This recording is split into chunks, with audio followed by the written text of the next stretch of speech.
Buenas tardes Hola, a todos y a todas. Hola Marcela, ¿me oyes bien? perfecto, ¿qué tal? Vale. Bueno, encantado de que hoy quieras unirte a una de nuestras conferencias y si te parece, vamos a dar unos segundos de cortesía para que la gente se vaya conectando. Sin ningún problema. Vale. Y mientras te voy a ir presentando y a explicar un poco de qué va a tratar la conferencia de hoy, aunque obviamente vas a ser tú luego la que lo desarrolle, etcétera. Eh, la idea era, lo he hablado con Marcela antes, que si alguien quiere ir haciendo preguntas sobre lo que ella va diciendo, las pueda realizar en el chat y cuando ella termine su exposición, pues intentaremos responder algunas de ellas. Eh, Dependiendo de si son muchas o son pocas, seleccionaré yo algunas o si pueden ser todas, pues mejor. Eh, Más o menos esta reunión va a durar alrededor de una hora y cuarto. Lo digo para que la gente que está conectada lo sepa y que, bueno, si tiene disponibilidad que pueda verla al completo. Y si no, pues también valoramos la opción de que esta reunión se está grabando y luego poder verla en diferido en nuestro canal. Bueno, voy viendo que se conecta gente. Vale, muy bien. Bueno, si te parece, te voy a presentar, digo un poco el tema de la presentación, aunque ya lo dice el cartel que hemos ido subiendo en redes sociales. La conferencia va a tratar sobre un síntoma de época, la toxicomanía, que ya el propio título es bastante descriptivo, y que, bueno, Marcela va a desarrollar, eh, bueno, desde su planteamiento en el que examinará y pondrá en tensión la diferencia que implica considerar la toxicomanía como síntoma social o como síntoma en sentido analítico, a la luz de las formulaciones lacanianas de los años 70, con las que a su vez ella leerá un poco lo que caracteriza también a la época que nos toca vivir, ¿no? Entonces, bueno, voy a presentarte, Marcela, y te doy la palabra, que no me gusta a mí hablar mucho. Eh, bueno, vamos a ver, hay bastante gente conectada, ¿no? Porque sí, yo creo que sí, si no, pues que se vayan conectando. Bueno, vamos allá. Marcela Fabiana Mas es psicoanalista, miembro de la Escuela de la Orientación Lacaniana, EOL, y de la Asociación Mundial de Psicoanálisis, además de docente de la Cátedra de Psicopatología 2 de la Facultad de Psicología de la Universidad de Buenos Aires. También es consejera de estudios del Instituto Clínico de Buenos Aires, colaboradora docente del propedéutico de psicosis, también del Instituto Clínico de Buenos Aires. Y bueno, tiene experiencia en la clínica en distintas instituciones y también en la clínica privada. Con esto doy por hecha mi introducción y te escuchamos con mucho agradecimiento y mucha atención, Marcela. Bueno, Gracias. primero yo quería agradecerte la posibilidad de participar de este espacio. Como decías, el título que propuse para hoy es La toxicomanía, un síntoma de época, la toxicomanía. Y lo que les propongo para comenzar es problematizar los elementos del título que propuse. Comencemos por la toxicomanía. El uso que alguien puede hacer de una sustancia psicoactiva es muy diverso. Ubicamos aquellos que hacen un uso social y aquellos en los que se constata el abuso e incluso la dependencia. El uso de una sustancia no siempre lleva hacia la dependencia, ya que esto depende, valga la redundancia, por ejemplo, de las características subjetivas, del tipo de sustancia, de la frecuencia del consumo, de las dosis, del modo de administración, entre otras cosas. Entonces, podemos situar que la sustancia es una condición, pero no es suficiente para generar una adicción. Podemos situar una pequeña clasificación de las sustancias y entonces podemos dividirlas de acuerdo al origen en drogas naturales, sintéticas o semisintéticas. Dentro de las naturales vamos a ubicar a la marihuana o al opio, en las sintéticas el éxtasis, el LSD, el fentanilo, que se conoce como la droga zombie, o las semisintéticas como la cocaína, la heroína y el crack. Si la clasificación la hacemos de acuerdo a los efectos que producen en el sistema nervioso central, las vamos a dividir en depresoras, estimulantes o alucinógenas. Dentro de las depresoras vamos a ubicar a la heroína y a los hipnoanalgésicos como la morfina o la codeína. Las estimulantes son la cocaína, las anfetaminas, el éxtasis, el crack, la pasta base. Y las alucinógenas, por ejemplo, el LSD, el peyote o la mescalina. También podemos dividirlas de acuerdo al efecto subjetivo, y ahí entonces la división la hacemos entre drogas de placer, donde podemos ubicar a la marihuana, o drogas de rendimiento, donde vamos a situar a la cocaína.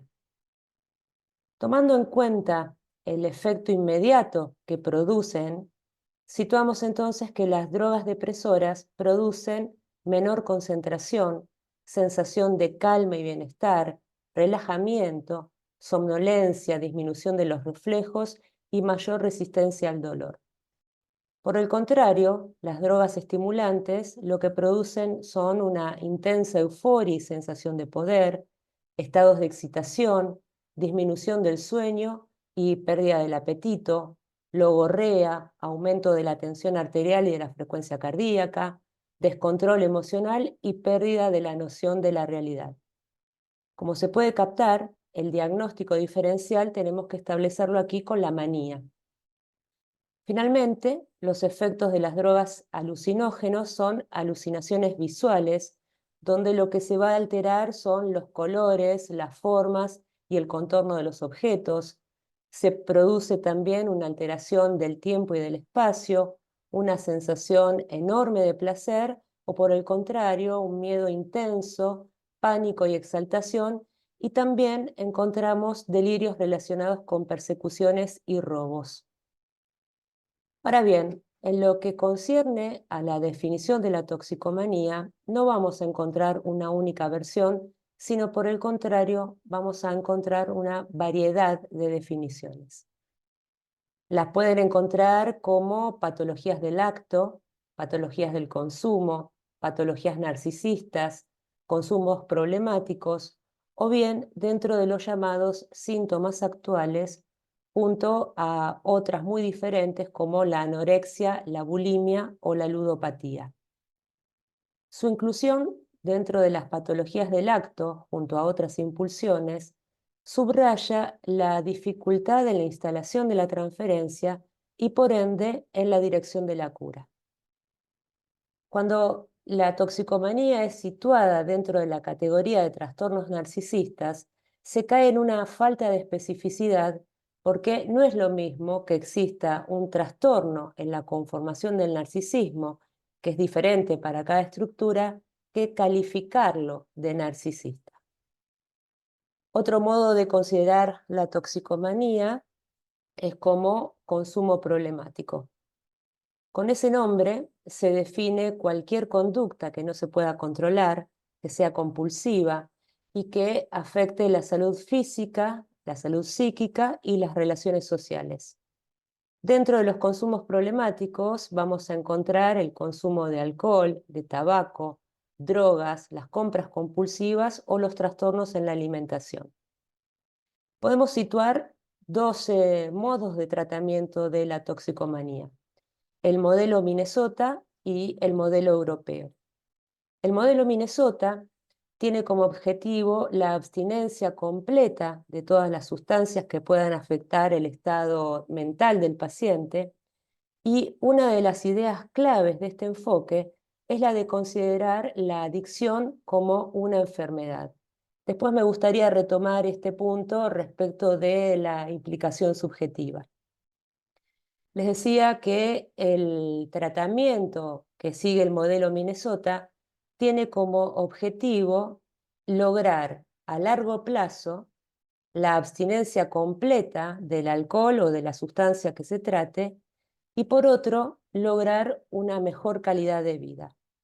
Para lograr estos objetivos a largo plazo, se utilizan objetivos a corto plazo que ayudan al paciente y a la familia a reconocer la enfermedad y las consecuencias asociadas. Este modelo de tratamiento es muy usado aquí en las comunidades terapéuticas. El modelo europeo está basado en la reducción de daños. Se trata de intervenciones, programas y políticas que buscan reducir las consecuencias negativas del consumo, tanto de drogas legales como ilegales, en lo que concierne a la salud pública y a la salud individual. Las políticas de reducción de daño que demostraron ser efectivas y eficientes son las terapias de mantenimiento de sustitución de opioides mediante la administración de metadona, los programas de intercambio de agujas y jeringuillas, las salas de consumo supervisado de drogas y la prevención de sobredosis mediante la distribución de naloxona, que es un medicamento que revierte el efecto de los opiáceos. Estas políticas, para ser efectivas, tienen que tener una cobertura integral y ser implementadas en áreas donde la población objetivo sea prevalente.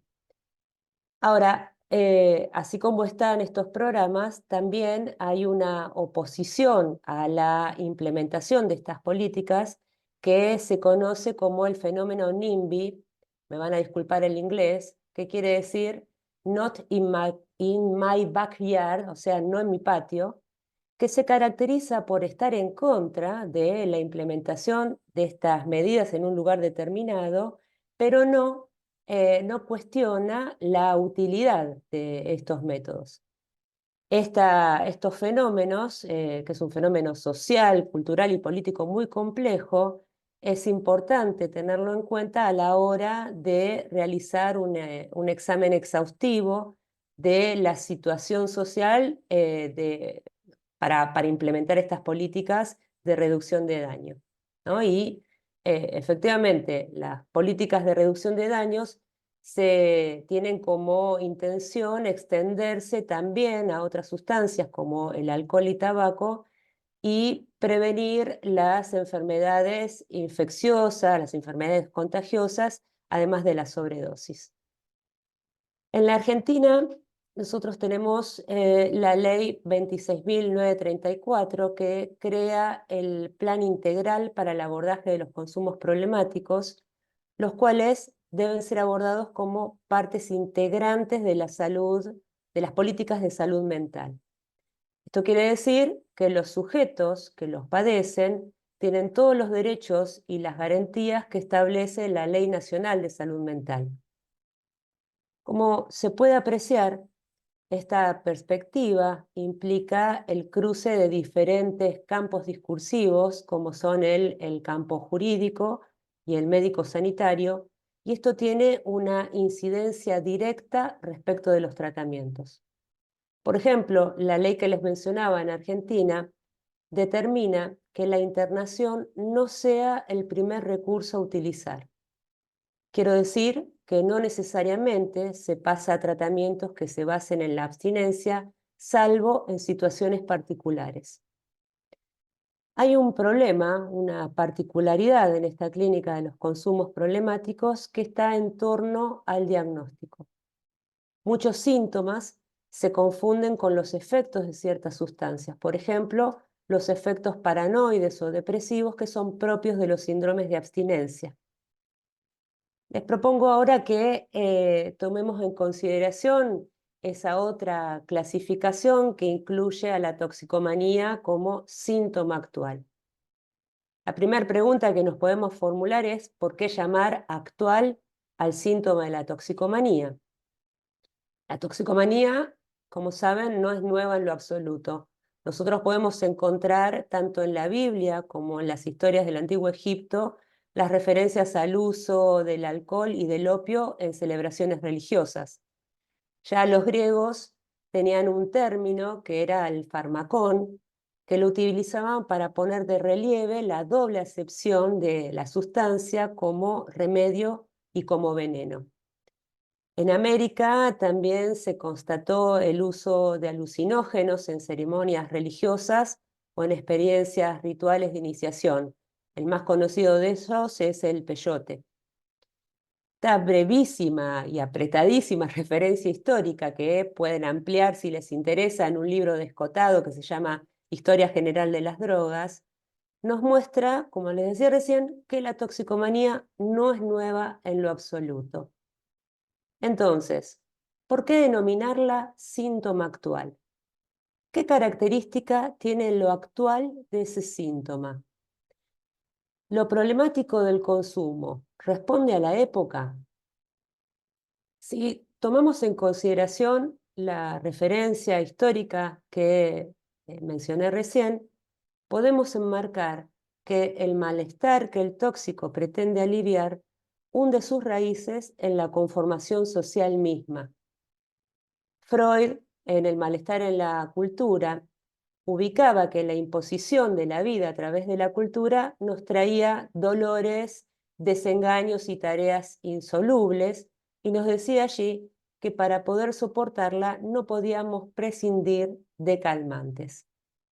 En ese texto, Freud va a distinguir tres tipos.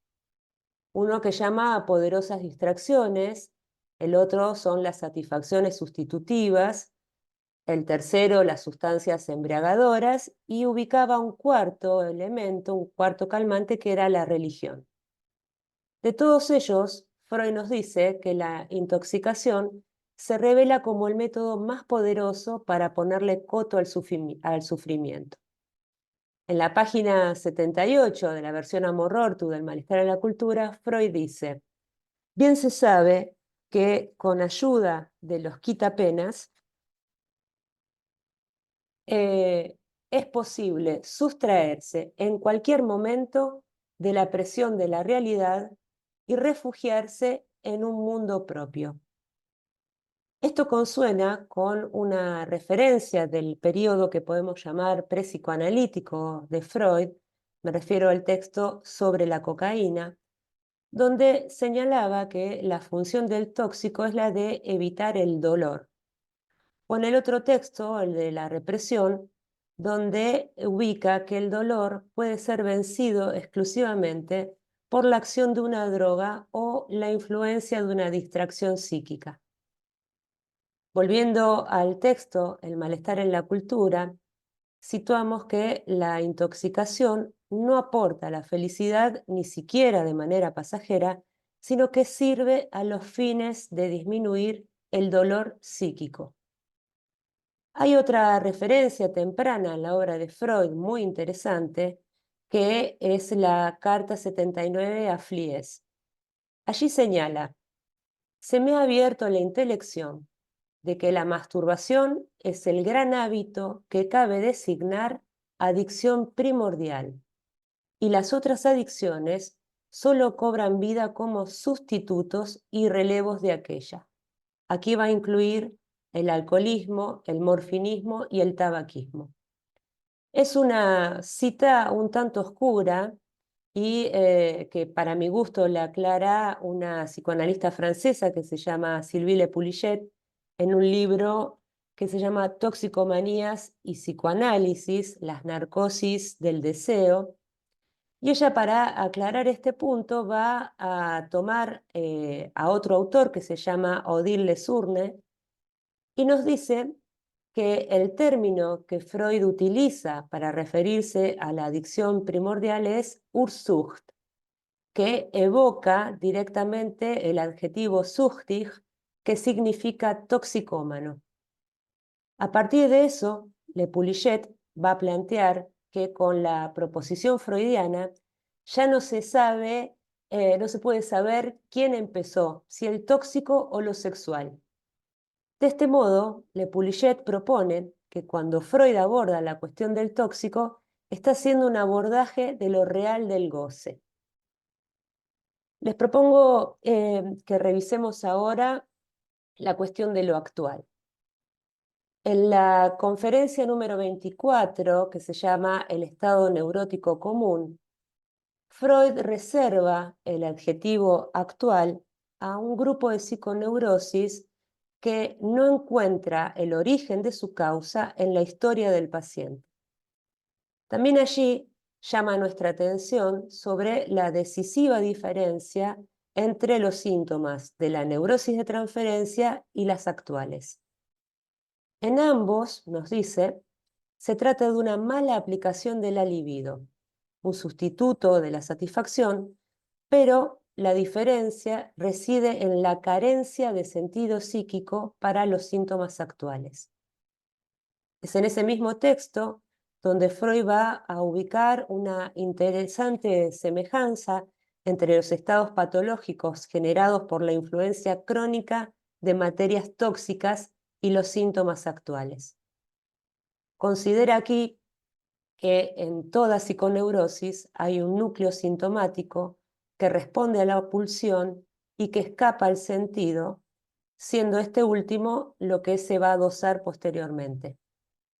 Seguramente se recordará que en el texto Fantasías histéricas y su relación con la bisexualidad, Freud ubicaba que la fantasía se suelda al puro autoerotismo y que esa soldadura estaba presente en el síntoma. Sin embargo, en la adicción, lo que encontramos es un goce que no está articulado a la fantasía o a la palabra. Es esta falta de articulación la que va a marcar una diferencia con el síntoma pasible de interpretación de aquel caracterizado por Freud como síntoma actual.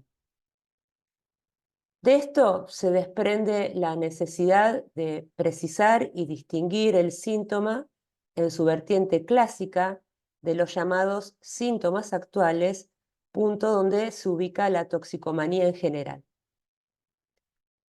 Bien, les propongo abordar lo actual desde otro ángulo para que consideremos entonces la época. Para eso me voy a servir de una cita de Lacan que encuentran en Función y Campo de la Palabra y del Lenguaje en Psicoanálisis. Es una cita un tanto extensa que encuentran en la página 309. La podemos leer con un tono imperativo también.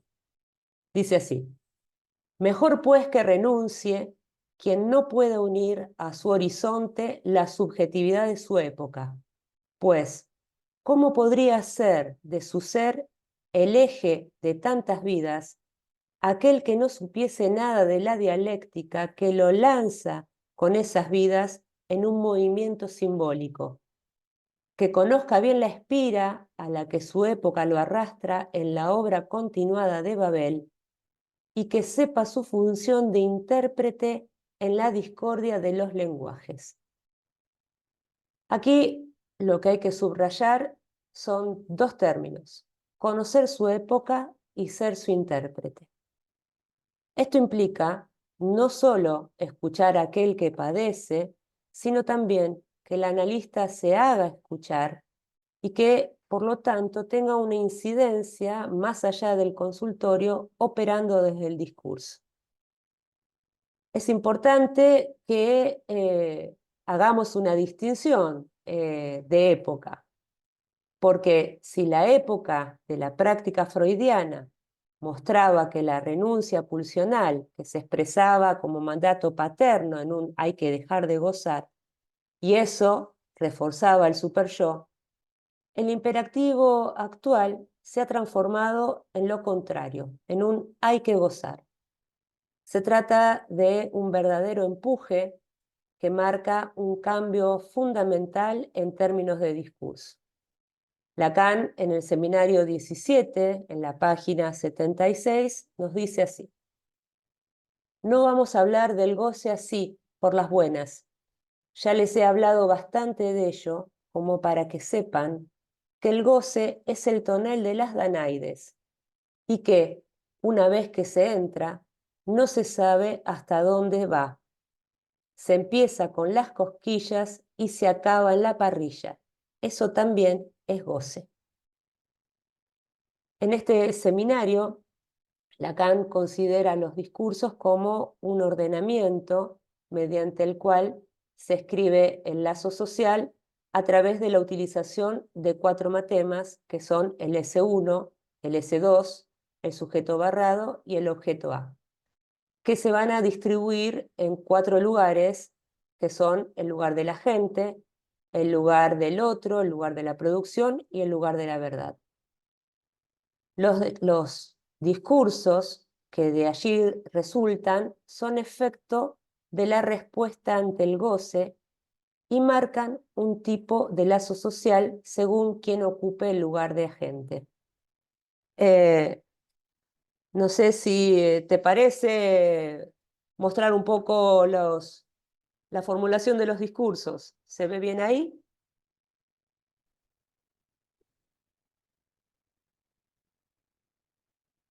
A ver. Ahora sí, así está bien. Bueno, yo escribí aquí el discurso del amo y debajo el discurso capitalista.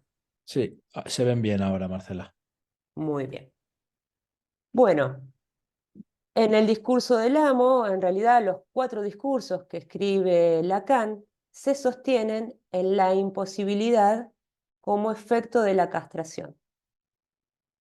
Entonces, si lo que caracterizaba la época de Freud era el discurso del amo que les acabo de mostrar, y el inconsciente, su reverso, el discurso de esta época, la nuestra, es un falso discurso. Se trata del discurso capitalista.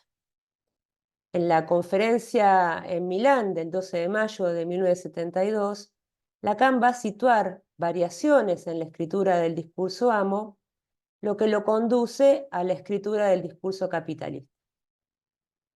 Si el S1 en el discurso del amo está en el lugar de la gente, en el discurso capitalista lo que vamos a encontrar es el sujeto barrado, lo que trae como consecuencia la emancipación del sujeto de las determinaciones inconscientes. Con esto podemos ubicar una marca de la época que no es ni más ni menos que la del rechazo del inconsciente. Es esta marca la que encontramos en los síntomas actuales, donde hemos ubicado la toxicomanía entre otros síntomas. Esta ubicación del sujeto barrado lo que implica entonces, en el lugar de la gente, lo que implica es que el S1 pierde la función orientadora que dan justamente las marcas identificatorias y se reduce a un imperativo de goce. El problema con el que nos encontramos es que el objeto pequeño a engendra una incesante recuperación de goce, ¿sí? La renuncia pulsional que es necesaria para que haya discurso va a nutrir la gula del superyo. Y lo que encontramos es que el hombre, en la era del capitalismo, va a ver su papel reducido al de un mero consumidor de gadgets que no son sino objetos A multiplicados y falsos porque van a estar en el lugar del objeto causa de deseo sin serlo. Lo que me interesa destacar de esto es que el intento siempre fallido de recuperar lo perdido va a empujar superyoicamente a ese goce sin medida. Y el discurso capitalista entonces reniega de lo imposible y nos invita a un just do it que tiene consecuencias nefastas.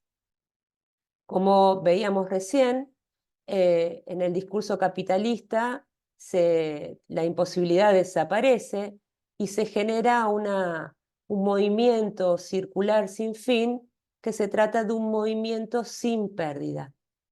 Podemos decirlo de otra manera.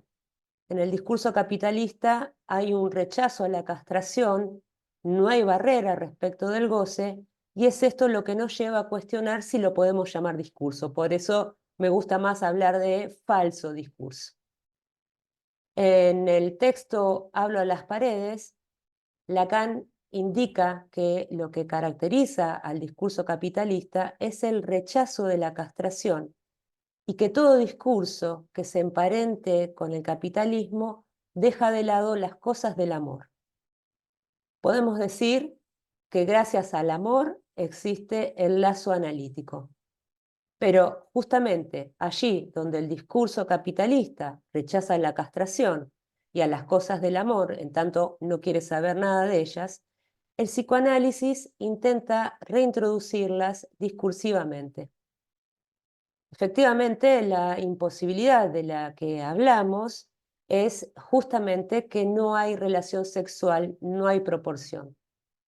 No hay por qué el goce del otro con mayúsculas, considerado como cuerpo, es siempre inadecuado. Lo que vamos a tener son encuentros contingentes que van a demostrar la imposibilidad.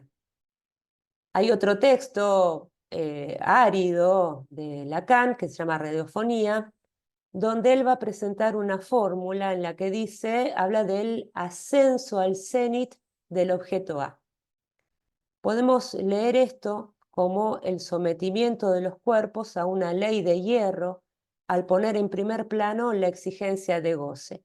Esto se verifica, por ejemplo, en el empuje a estos cuerpos terapeutizados, operados, ¿no? Con, uno podría decir, el rechazo a la ley de Newton, a lo que cae de acuerdo a la década en la que se esté o al envejecimiento directamente. Eh, Volviendo al terreno de la toxicomanía, ¿cómo se evidencia esta cuestión de ese movimiento de circularidad? En los países subdesarrollados hay una droga que se ha popularizado y que es consumida especialmente por personas con menor poder adquisitivo, que es el Paco. El Paco se elabora con los residuos de la cocaína, a la que estiran o adulteran con vidrio molido, polvo de limpieza, bicarbonato, lo que va a aumentar su efecto devastador. Es una droga altamente adictiva que produce efectos neurológicos de carácter irreversible. En términos sociales, vamos a ubicar una suerte de polarización respecto del consumo. Tenemos sectores con mayor poder adquisitivo y por ende con acceso a drogas de diseño y otros sectores que acceden al desecho, sectores más afectados por la pobreza. Un psicoanalista argentino que se llama Ernesto Sinatra ubica la operación canallesca como paradigma actual de la civilización, justamente en esto que las narcociencias han logrado, que es reintroducir el resto de la producción de la cocaína en el mercado.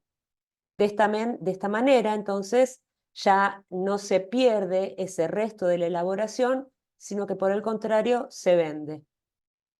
Nada se pierde excepto la vida de aquellos que quedan entrampados en ese goce vertiginoso que implica el flash de euforia del Paco. Como les decía hace un ratito, con ese falso discurso que es el capitalista, se producen objetos de consumo reclamados por el derecho de cada uno a gozar desenganchados del otro, derecho que consuena con el empuje superyoico a un goce ilimitado. La toxicomanía muestra precisamente que no requiere del otro para obtener un goce, que no se orienta por ideales que resultan de la alienación al otro con mayúsculas, ni por el deseo. En la toxicomanía, el goce no es captado en una trama fantasmática y el sujeto, en lugar de confrontarse con la falta, intenta taponarla mediante el recurso al objeto droga al que va a tratar como un objeto de necesidad. En este mismo tratamiento ubicamos el pasaje que les leía recién del seminario 17 de las cosquillas a la parrilla, que es fácilmente verificable en el relato que hacen los pacientes respecto de sus inicios en el consumo de las sustancias, ¿no? Empiezan a consumir para divertirse más, para disfrutar más. Se capta cómo aparece este más en primer plano. Si atendemos a la diferencia que estamos estableciendo, podemos decir que la experiencia de la droga no es una experiencia del lenguaje, sino que establece un circuito que corta todo lazo, alterando las percepciones vivenciadas en el cuerpo y en el entorno. El goce que resulta de esa experiencia, que se obtiene de esa experiencia, no es un goce que va a pasar por el otro o por el falo, y es un goce a la que muchos analistas califican de goce cínico, que pretende hacer pasar a la droga como un objeto de deseo, aunque es más preciso situarlo como un objeto que se anhela. El último punto que me parece muy importante clínicamente para considerar es la relación que el sujeto tiene con la sustancia para ubicar ahí la pareja satisfacción, ¿no? Eh, el par pareja satisfacción tóxica. Y también tenemos que ubicar que no todas las drogas rompen relación con el otro. Hay algunas sustancias, como por ejemplo el éxtasis, que potencian la empatía. Pero el asunto está en cuando la droga se erige como partener. Allí lo que vamos a ubicar es que el lazo al otro puede interrumpirse. Esto implica que tengamos en cuenta que hay dos modos de enlazarse al otro. Una es la vía del amor y otra es a través del goce por medio del objeto A. Entonces, conviene ubicar el nexo que un sujeto tiene con la sustancia y de ese modo situar el goce que obtiene a partir de ella. Esto es importante, sopesar la función de un tóxico, es decir, evaluar en cada caso cuál es el uso que se hace de ellas en términos de goce, y esto, aunque resulte una obviedad, no es algo que sabemos a priori. Y es en ese sentido que nosotros podemos evaluar si el consumo de alguna sustancia cumple una función de anudamiento, porque en algunos pacientes el consumo tiene una función compensatoria. De lo que les venía diciendo, entonces, podemos ubicar que la toxicomanía no constituye un síntoma en sentido estricto, porque no se trata de un síntoma que surja como efecto del mecanismo de la represión y que por ende no se trata de un retorno de lo reprimido. No vamos a ubicar allí un sentido de revelar, se trata más bien de un síntoma mudo que no guarda relación con el inconsciente. Al no mediar el mecanismo de la represión, este síntoma indica una íntima relación con la angustia que la sustancia pretende disipar. Sin embargo, podemos decir que la droga falla, dejando abierta la posibilidad de ubicar su punto de fracaso en aquello que pretende aliviar, que es justamente la angustia. Es justamente en ese punto en el que la operación analítica es viable. Un analista no va a apuntar con su intervención hacia las consecuencias del consumo, que en muchos casos puede llevar a la internación, sino que hace de ella, de la angustia, una brújula con la cual orientarse. De ese modo, la estrategia del analista va a ser la de ponerlo en relación a sus dichos, envolviendo, como decía Freud, como la perla al grano de arena, ese núcleo de naturaleza tóxica, y a partir de ello provocar el desenganche ahora del tóxico para restablecer un lazo al otro a través del amor de transferencia. Eh, Perdón, me está sonando el... Ahí está, ya lo silencio. Si volvemos a la cuestión de la designación de consumo problemático, como les decía recién, esa es nos pone de lleno en el terreno de lo social, porque se está describiendo un síntoma social. Y el problema es que Una cosa es lo que son las políticas que atañen a la salud pública y otra es lo que un sujeto puede decir de eso. Y a veces encontramos en las consultas que el consumo no resulta un problema ni mucho menos un síntoma, ¿no? Entonces, es importante la maniobra que pueda hacer un analista alrededor de eso para sintomatizarlo. Si lo consideramos del lado del síntoma social, lo que podemos decir en primer punto es que la sociedad va a demandar que las instituciones curen a los adictos porque hay otras patologías, otros problemas asociados al consumo.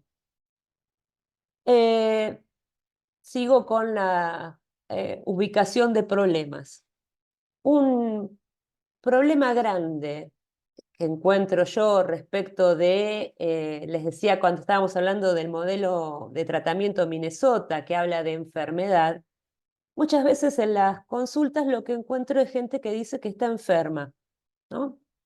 Y eso, dicho así, eh, tiene una consecuencia que es la falta de implicación subjetiva en lo que alguien hace, ¿no? ¿Qué es lo que busca con eso? Y en las comunidades terapéuticas, por ejemplo, la denominación de adicto, de toxicómano, lo que muestra es un nombre, ¿no? Sobre el cual se amparan, pero que nos muestra cabalmente la falta de relación con el inconsciente, alguien que se define por el ser, ¿no? Soy toxicómano, como podría decir, soy de Capricornio, soy de Cáncer, no dice nada de la posición subjetiva. Sobre este punto quizás podemos después conversar un poquito. Eh, entonces, sin duda, toda esta cuestión de el modo en el que se nombra la toxicomanía tiene de la mano una idea de la teoría del goce que se maneje, y es importante que ubiquemos aquí que la, la intoxicación no se puede concebir como un acceso a la experiencia inmediata de goce, ¿no? Hay una pretensión de llegar a ese punto de goce, recuperar ese goce perdido, ¿sí? No sé si querés que me detenga en este punto y para conversar.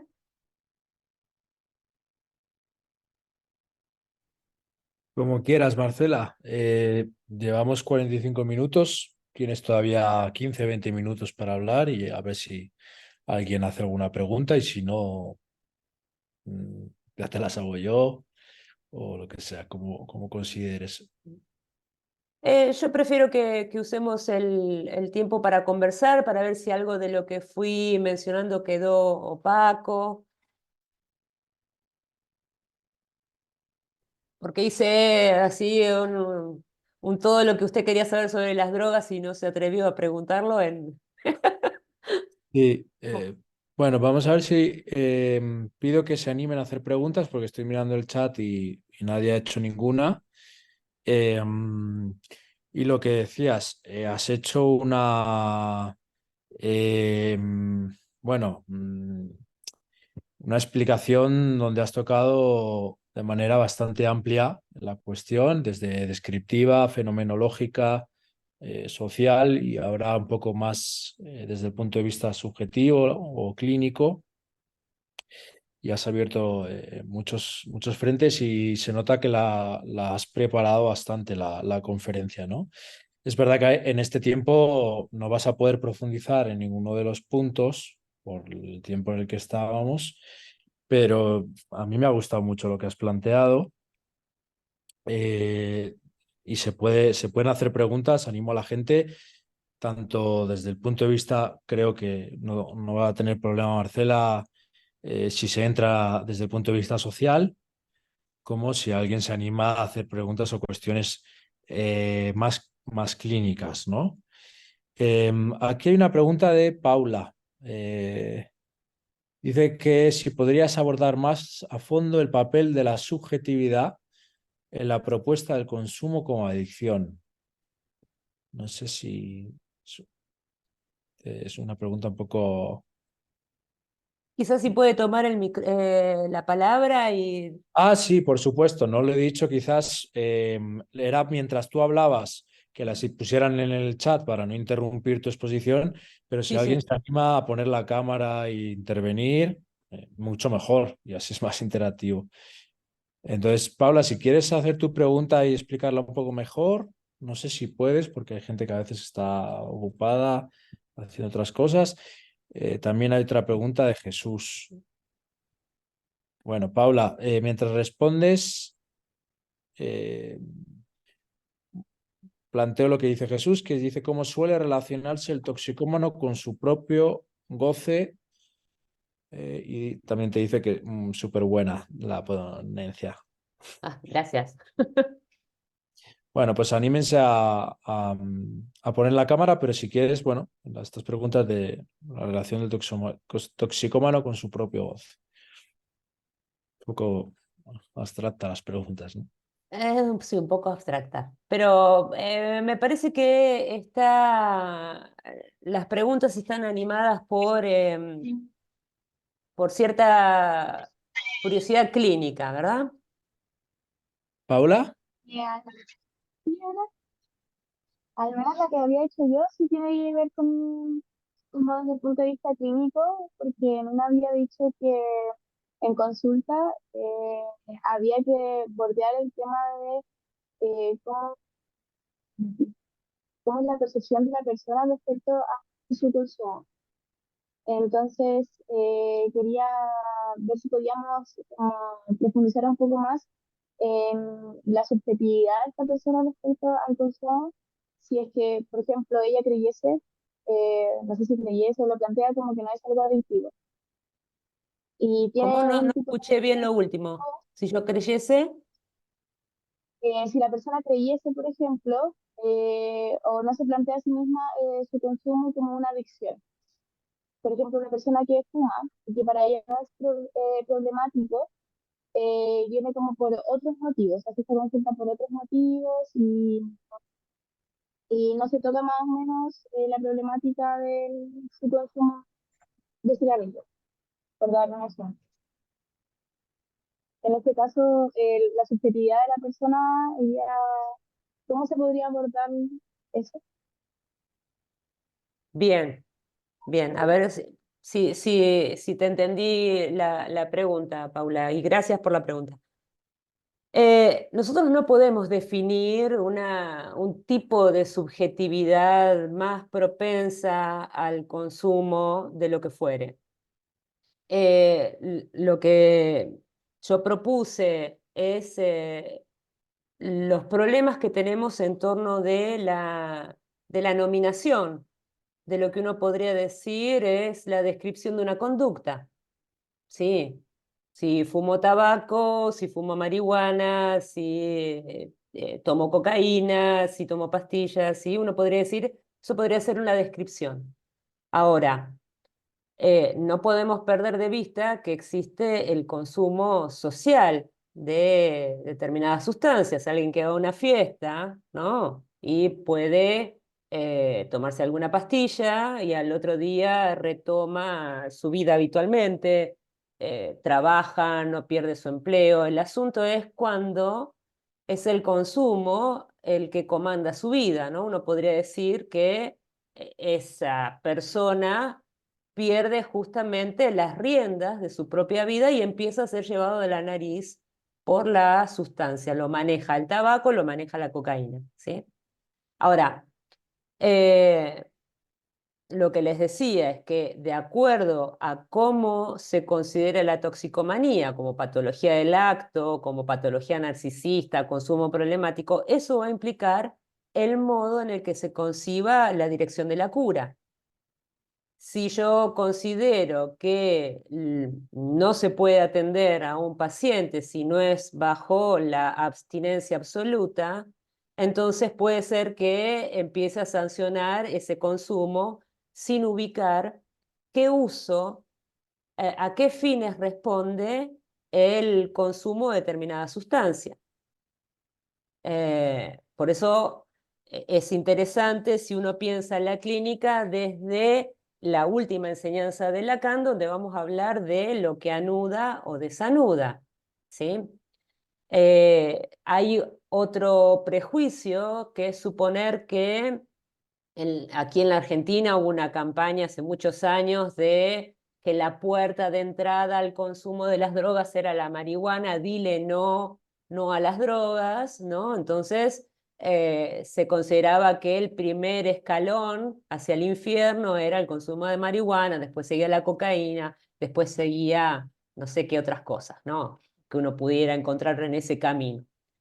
Pero he atendido, por ejemplo, en una comunidad un paciente que se había desencadenó su psicosis y él fumaba marihuana, ¿sí? O sea que no hay una relación directa, por ejemplo, entre desencadenamiento de la psicosis y el tipo de sustancia. Hay algunos pacientes que el consumo los desencadena y otros que, por el contrario, mantienen su estructura estabilizada a través del consumo. Por eso decía que el valor que cumple, la función que cumple el tóxico, no lo podemos saber una primera vista. ¿Sí? No sé si respondo tu pregunta, Paula. Sí, sí, gracias.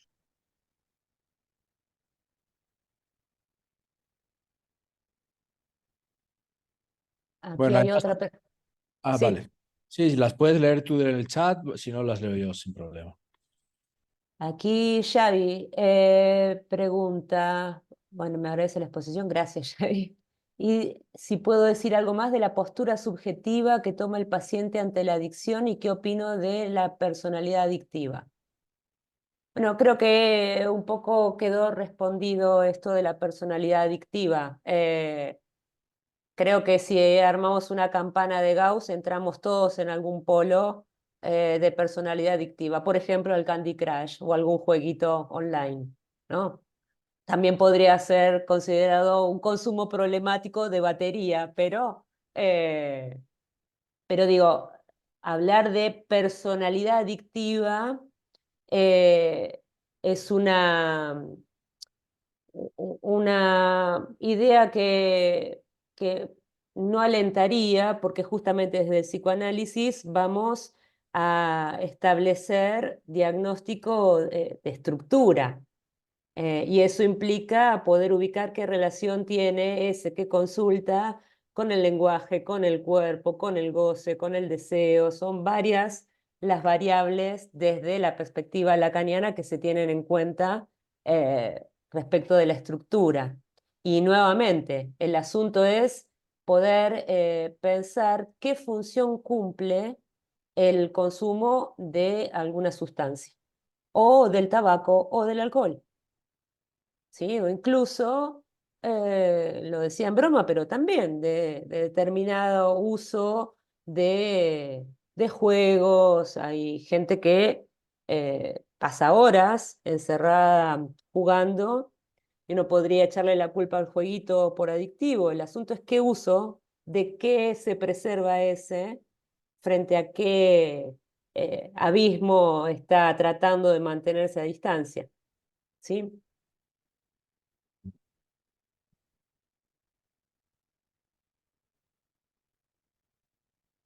Lo otro que quería mencionar es que cuando hablábamos de los tipos de tratamiento, les decía que las comunidades terapéuticas aquí, hay muchas que siguen este modelo de Minnesota que implica la abstinencia. Y lo que tenemos que poder leer son eh,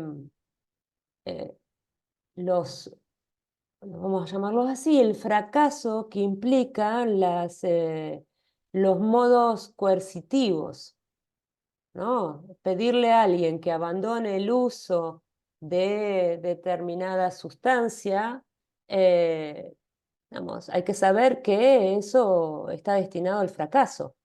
Eso implica una operación pongámoslo en estos términos, de competir con la sustancia para que alguien deje de gozar de meterse algo en el cuerpo, a que pueda empezar a gozar de hablar, ¿no? Que implica un cambio de relación al inconsciente. Uno podría decir que habría que lograr que ese que rechaza el inconsciente se instale la dimensión del amor al inconsciente y empiece a leer aquello que le sucede con otra clave, ¿no? Sin obturarlo con el uso de una sustancia.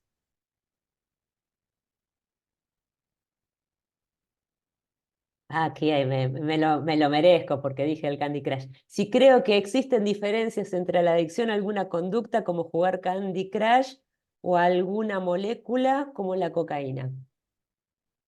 Hay diferencias, sí, sí. No, a lo que me refería con esto es que uno puede armar un inventario muy extenso de cosas que uno puede considerar adictivas, ¿sí? Eh, y otras son los efectos que produce en el cuerpo el uso de determinadas drogas, ¿sí?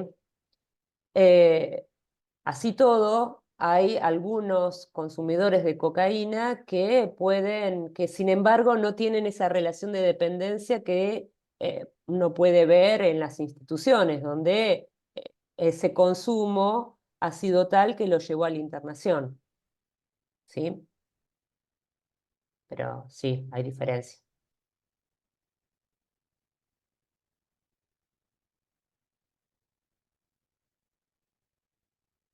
Bueno, animo a que alguien... Bueno, Amanda García ha levantado la mano. Amanda, te damos la palabra. Hola, hola, buenas tardes, noches para ya con ustedes. Yo ahorita que escuchaba esta parte de las dudas, ¿no? Parte de la conferencia, también me hizo preguntarme desde esta postura, ¿no? O desde el psicoanálisis. Eh, ¿Cómo es que tiene la relación un trastorno de la conducta alimentaria, hablando de anorexia, ¿no? Bulimia, con a lo mejor esta parte de la adicción, ¿no? A lo mejor en cuanto a la estructura psíquica o dónde es que converge una cierta similitud, porque se ha mencionado mucho de que hay una relación, ¿no? Pero no sé desde este punto de vista cómo es que sea o se vea.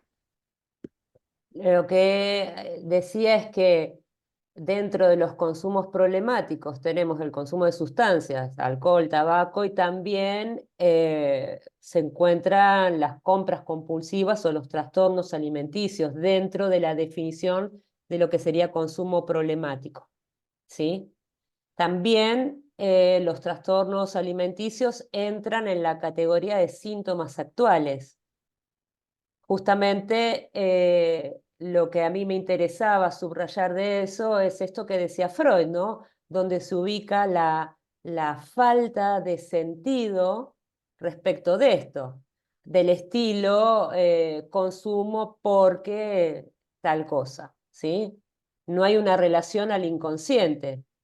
Es como decía Freud, falta ese sentido que queda adosado al síntoma. Por eso me interesaba la distinción entre lo que es un síntoma en el sentido analítico, en sentido estricto, como fracaso de la represión y retorno de lo reprimido. Entonces la toxicomanía no entra en esa definición, ¿sí? No hay un sentido a revelar, no hay una relación con una fantasía, ¿sí? Se trata más de un goce que pasa por fuera de la palabra. Y quizás lo que dio a confusión a Amanda es esto de que quedan incluidos junto a otra variedad de síntomas como la ludopatía, la anorexia, la bulimia, ¿sí? Eso es de acuerdo a la clasificación que se hagan de esos síntomas. Por eso me interesaba problematizar a qué nos referimos cuando hablamos de toxicomanía, desde qué lugar es que la vamos a ponderar, porque eso tiene una relación directa con la dirección de la cura y va a determinar las intervenciones. Si yo considero que está mal lo que hace, entonces voy a tener intervenciones directivas o voy a estar a favor de ciertos modos coercitivos de tratamiento. Ahora, no todos los casos se miden con la misma vara, ¿no?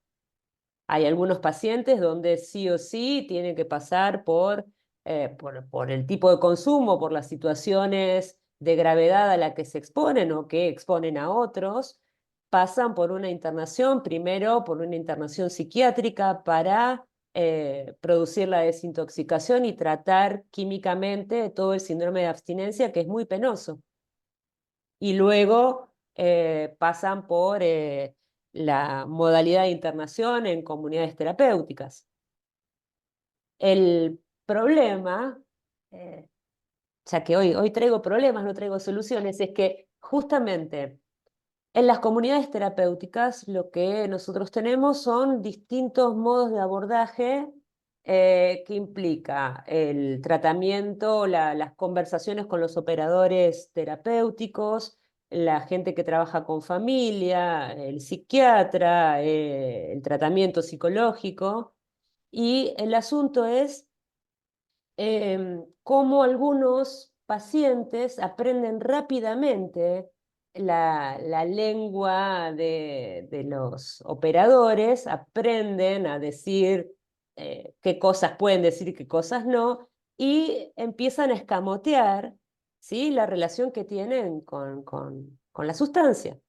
Entonces encontrás gente que está muy adaptada, que ya no le pasa más nada, cuando en definitiva no lo pone en la conversación en distintos espacios, ¿sí? Hay varios problemas. Aquí hay otra. La leo. Como quieras, si quieres la lees en voz alta o si no. Dice Paula, en un principio planteó que la adicción era un síntoma mudo que no buscaba el retorno de lo reprimido. En este sentido, entonces, no podríamos vincular la droga electa con el cuerpo, zona específica, con el fin de que tenga una función específica, más allá de la evasión, falso goce, ejemplo, heroína y brazo, cigarro, boca. Eh, a ver, lo que hice fue una distinción entre lo que es el síntoma desde el psicoanálisis, que eso implica el mecanismo de la represión y el fracaso de la represión vía el retorno de lo reprimido, que se va a expresar en el síntoma, y que el síntoma desde la concepción psicoanalítica implica la satisfacción de una zona del cuerpo, ¿no?, la satisfacción pulsional, más la soldadura de una fantasía que se expresa en el síntoma. Por ejemplo, en la tos de Dora, ¿sí? Lo que decía es que en la toxicomanía se trata de una satisfacción muda, porque justamente no es una experiencia de palabra, no es que hay un sentido reprimido que se expresa en el síntoma de la toxicomanía. Hay toda una operación, por eso decía, una operación analítica para ver si eso es pasible de ser convertido en un síntoma, ahora sí, en sentido estricto. Si se logra encapsular de alguna manera ese núcleo de goce.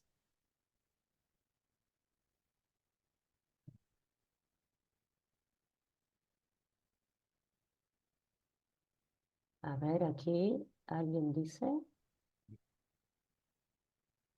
Juan José, es difícil entender que la drogadicción, drogarse en este caso, no tenga ningún sentido ni posibilidad de relato.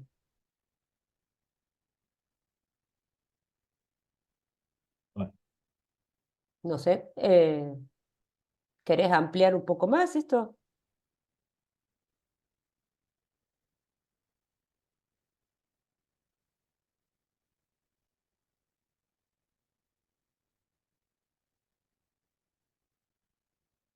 bueno.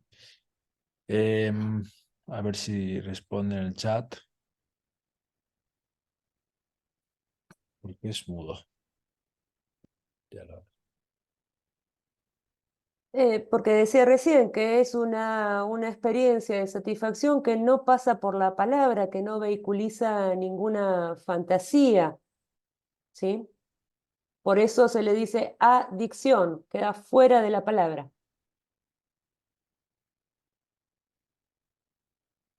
También en términos sociales hay distintos modos, ¿no? de tratamiento de la toxicomanía, y ahí tenemos, por ejemplo, distintas películas donde van a enfatizar eh, distintos, distintos problemas, desde lo que es más trágico, por ejemplo, en Requiem for a Dream, eh, este Adiós a Las Vegas, que es la película de Johnny Depp, que se la pasan consumiendo hongos y todo muy distorsionado y bastante gracioso, o series donde se habla de Pablo Escobar, hay una nueva en Netflix sobre otra que hacía también negocios en Miami, eh, o la otra, Breaking Bad, sí, sí. Eh, hay otra que se me acaba de ir, Euforia, que muestra justamente los comienzos del consumo de pastillas de una jovencita, ¿sí? Distintas series que también eso implica un tratamiento, ¿no? social, o al menos una evidenciación de un problema donde hace muchos años quedaba totalmente relegado incluso en la clandestinidad, ¿no?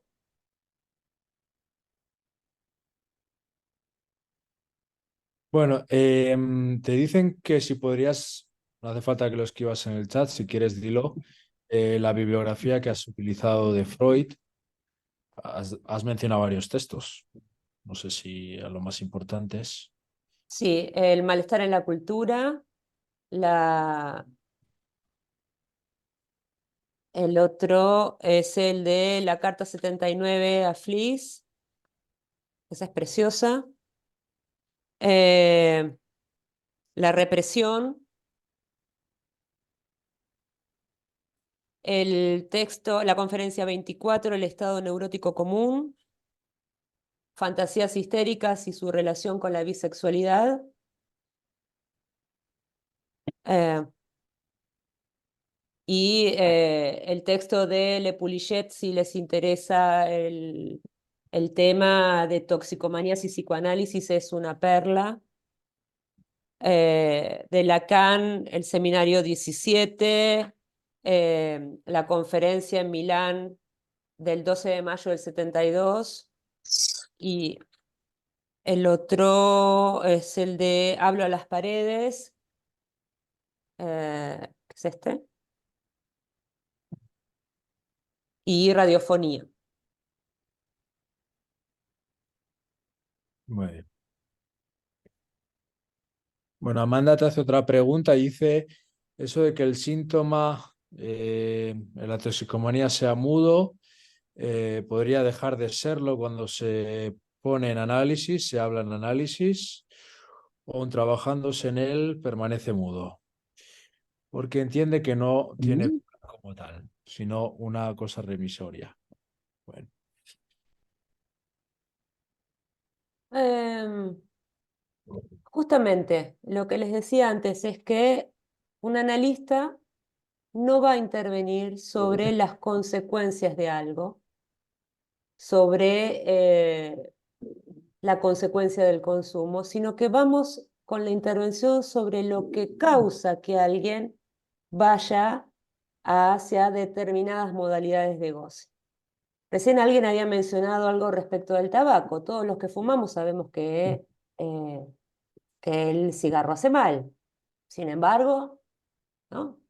Eh, uno no va y el analista le dice, bueno, usted no lee que atrás dice que fumar trae problemas, trae cáncer, ¿no? No se trata de eso, sino de poder ubicar para ese qué función cumple, cuál es la satisfacción está en juego, para trabajar sobre lo que causa, no sobre la consecuencia. Porque sobre la consecuencia podemos predicar distintas cosas. que está bien, que está mal, estamos de acuerdo, estamos en desacuerdo, y el asunto es ir hacia lo que causa, lo que empuja que alguien vaya hacia determinada solución y no otra. ¿Sí?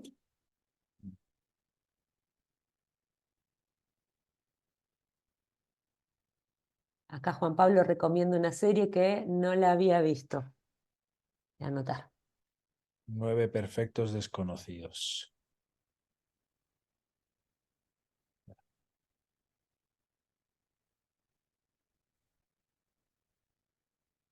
Bueno, habíamos dicho más o menos 1 hora y cuarto, llevamos 1 hora y 11 minutos.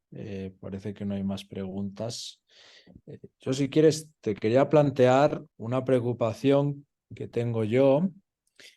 A lo mejor tú la piensas de una manera distinta, pero yo me estoy dando cuenta, no sé si es igual en otros países, a lo mejor en la Argentina no sucede, pero sí veo que los adolescentes o gente que está cumpliendo recientemente la mayoría de edad en España, están teniendo de alguna manera mayor consumo de distinto tipo de drogas. No sé si un amigo me decía la semana pasada que le han perdido el miedo a la droga. Mm. En un punto puede ser así, pero no sé si tú, hablando un poco del tema que has dicho, el discurso capitalista, bueno, el capitalismo lleva con nosotros 200 años, ¿no? Pero sí que veo que hay una nueva mentalidad, podemos decir neoliberal, una subjetividad neoliberal, donde el tema de los ideales, del lazo social, de los jóvenes está, no sé cómo decirlo, ¿no? Pero un poco mermado en otras generaciones como la mía, por ejemplo, y el tema de las redes sociales, del vínculo, ¿no? con los demás, etcétera.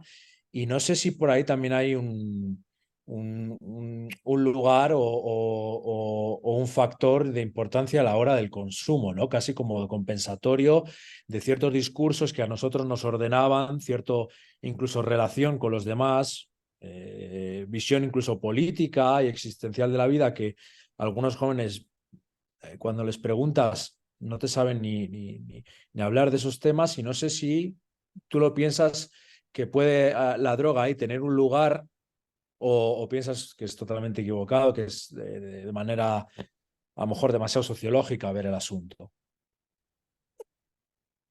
Eh, Hay una... Es un planteo muy interesante el que haces, porque eso se puede responder si ponemos en consonancia el seminario 7 y el 17, ¿no? En 10 años, Lacan lo que ubica es justamente la transmutación en la época, por eso es importante poder leer la época sin hacer el movimiento de como si uno estuviera por fuera, como si uno no estuviese afectado por eso, ¿no? A veces uno escucha gente que habla de la época sin incluirse, lo cual es un error porque implica no poder leer los efectos que produce eso. Eh, lo que te decía, que Lacan va ubicando como diferencia en 10 años entre el seminario 7 cerca de los años 60, eh, y él en 10 años ubica justamente que lo que empieza a ocurrir es que hay una, digamos, antes la cuestión del capitalismo quedaba en relación a la acumulación de riqueza, ¿no? Esto que decías tiene más de 200 años. eh, y justamente en lo que él empieza a ubicar es que hay una variación en el modo en el que se presenta el otro. Él en el seminario 7 va a hablar de Vatel, que es el mayordomo que se suicida por honor, y justamente en la medida en la que no hay honor y no hay vergüenza, que empiezan a moverse esas cuestiones, es que cambia el modo de relación al otro con mayúscula. Ya el otro no es alguien que produce vergüenza, ¿no? Que es otro modo de leer esto que decías, de ya no le tienen miedo, porque además el miedo viene de la mano de la vergüenza, ¿no? ¿Qué dirán mis padres, por ejemplo? Ya eso parece no tener mucho efecto. Y justamente esa transmutación que Lacan ubica en 10 años se ve exponencialmente hoy día al punto de que los sociólogos hablan de la sociedad del espectáculo, donde todo es dado a ver. Esto que decías también de las redes sociales, ¿no? Ya hay algo en términos de el efecto que puede producir la vergüenza que no se encuentra muy fácilmente hoy día, y la pregunta es si a un analista le toca avergonzar a un sujeto, ¿no? Y en todo caso, ¿cómo se entiende eso? Pero, de nuevo, ¿no? La consecuencia es que lo que encontramos son jóvenes que están, no podría decir, un tanto erráticos, que ya no quedan tan marcados a fuego por ese uno del ideal, ¿no? Hay una relación más laxa con eso, y en lugar de estar alrededor de un ideal, lo que encontramos son grupos que se reúnen en función de esa satisfacción, ¿no? Con el tóxico o, no sé, los que van y hacen pintadas en la calle, son todos grupos, ¿no? Que no tienen esa marca identificatoria fuerte, eh, que tampoco es de tu generación ni de la mía, ¿no?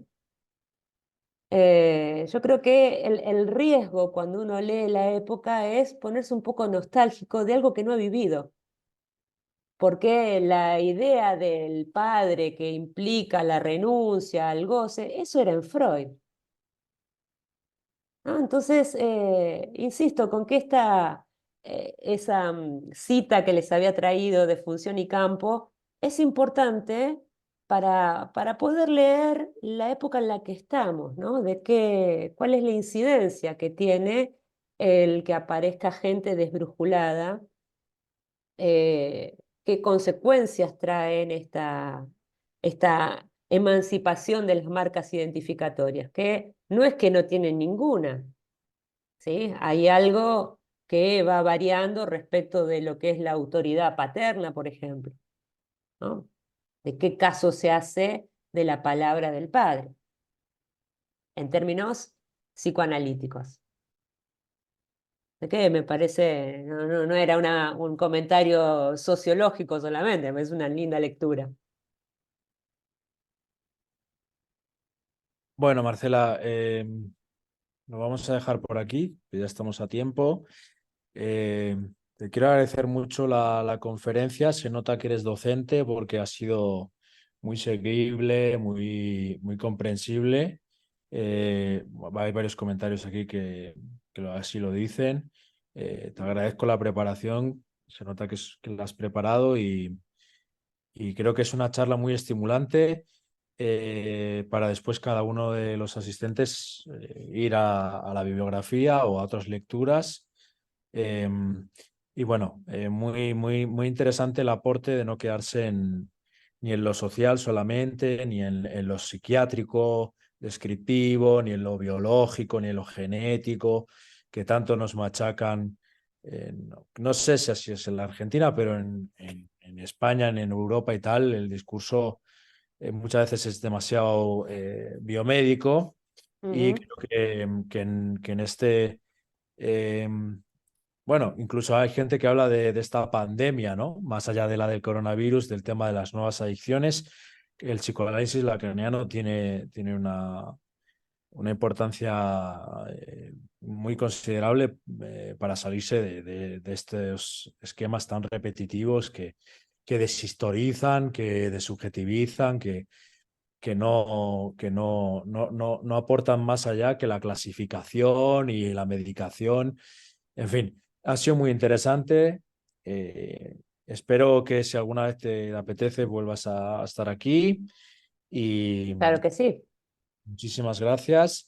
Y bueno, si quieres decir tú algo más, si no lo dejamos aquí y la grabamos la charla para luego compartirla en nuestro canal. No, lo último que quería decir, justamente con esto que decías, ¿no? Del modelo médico, que esto que les mencionaba del modelo Minnesota, de que alguien reconozca la enfermedad, lleva a la desimplicación subjetiva, porque uno no elige si se enferma de gripe, si tiene neumonía o, no sé, helicobacter, ¿no? Pero aquí hay una decisión de utilizar determinadas sustancias y el asunto es por qué alguien elige eso y no elige estudiar una maestría o aprender corticonfección. ¿Por qué eso? ¿No? Y entonces el modelo de la enfermedad médica aplana cualquier posibilidad de implicación. Y yo quería agradecerte también el haber participado, la verdad que muchas gracias. Muchas gracias por los piropos en el día del 14 de febrero. Muchas gracias. Bueno, pues hay algunas chats aquí que también te dan las gracias y esperamos que si quieres volver a participar en el futuro lo hagas, ¿vale, Marcela? Bueno, muchas gracias. Nos vemos en la Bueno, un saludo para todos. Chao, chao.